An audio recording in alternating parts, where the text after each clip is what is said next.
I was having a quiet pint in a pub near Portsmouth when a bloke proudly boasted about his recent cruise to the Mediterranean. Naturally, I asked him which ports he had visited along the way.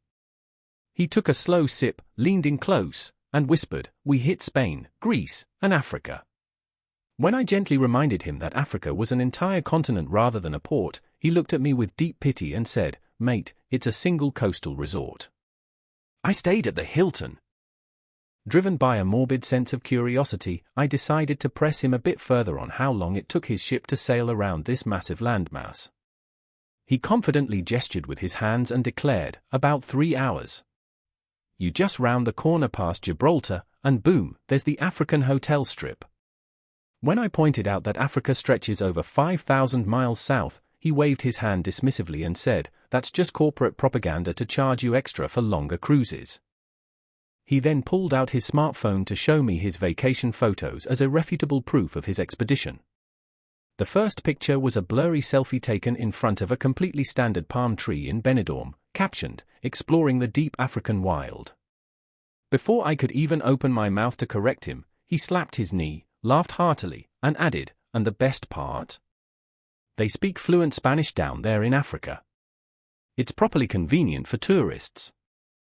What we are witnessing here is a classic psychological defense mechanism known as cognitive conservatism, blended with pure personal bias. When an individual is confronted with geographical facts that completely contradict their deeply held worldview, the brain refuses to process the new data. Instead, it reshapes reality to fit their tiny comfort zone. To this man, Africa simply could not be a vast continent, because admitting that meant admitting he had spent £3,000 to never actually leave Spain. My nephew once brought a chap to a family Sunday roast who claimed he drove to Great Britain from Australia. My wife dropped her fork in total disbelief, but the lad remained completely unbothered. "It's easy," he explained between bites of roast beef. "You just head north through Indonesia, cross the bridge into France, and then take the roundabout straight into Dover." The entire dining table went completely silent as we tried to process that absurd spatial journey. My brother-in-law, never one to let nonsense slide, asked him how a vehicle could possibly cross the Indian Ocean on foot or 4 wheels. The young man smirked condescendingly, tapped his temple, and said, "You clearly haven't been on the back roads, mate. Maps only show the main toll motorways to trick drivers. If you stay off the grid, the water is barely ankle deep." He was so utterly convinced that he offered to lend us his road atlas.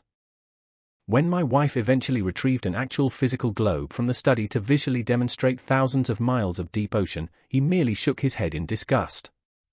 "Look at that thing," he sneered, pointing at the spinning sphere.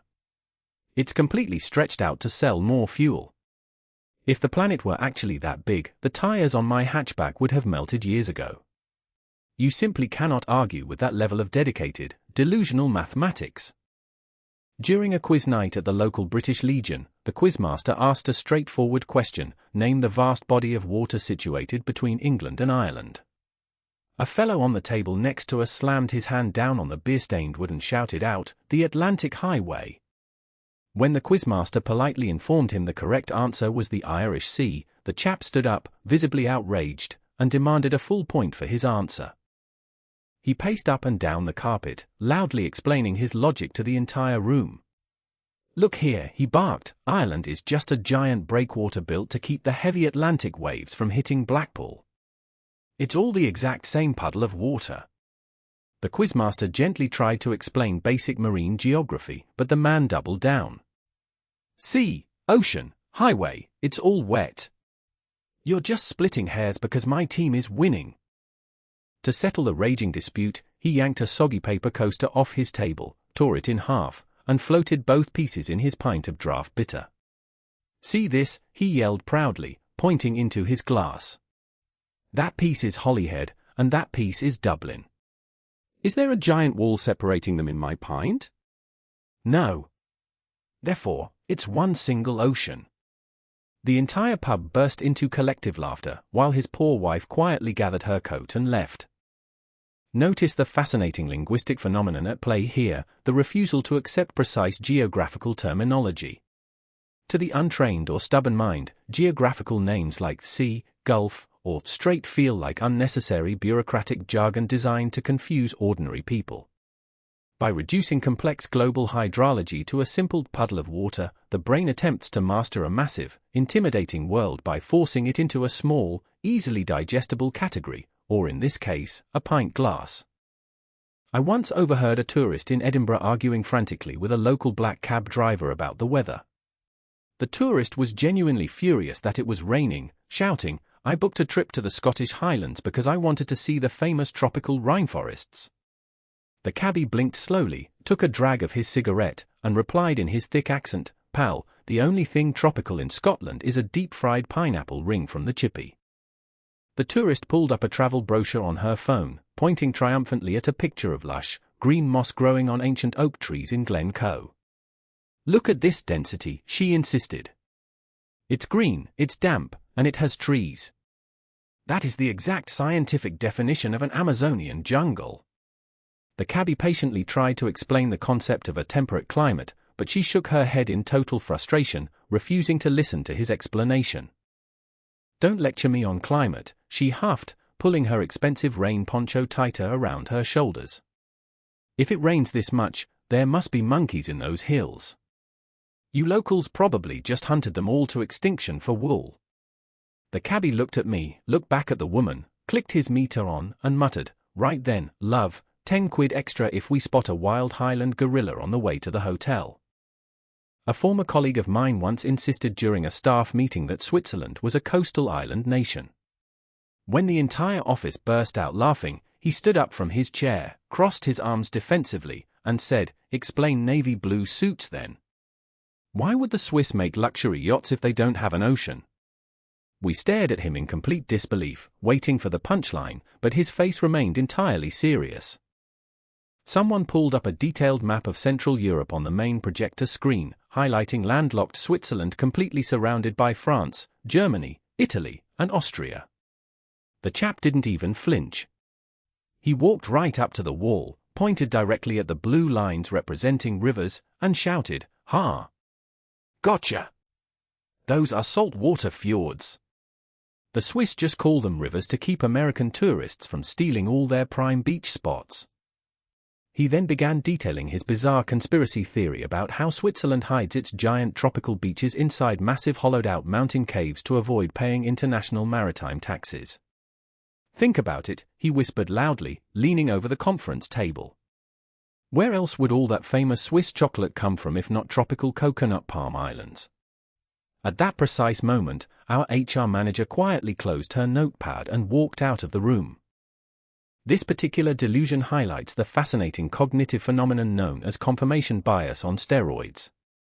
When a person forms an initial, incorrect assumption, such as associating high wealth and luxury watches with ocean yachts, their mind actively seeks out any bizarre piece of evidence to support that fantasy.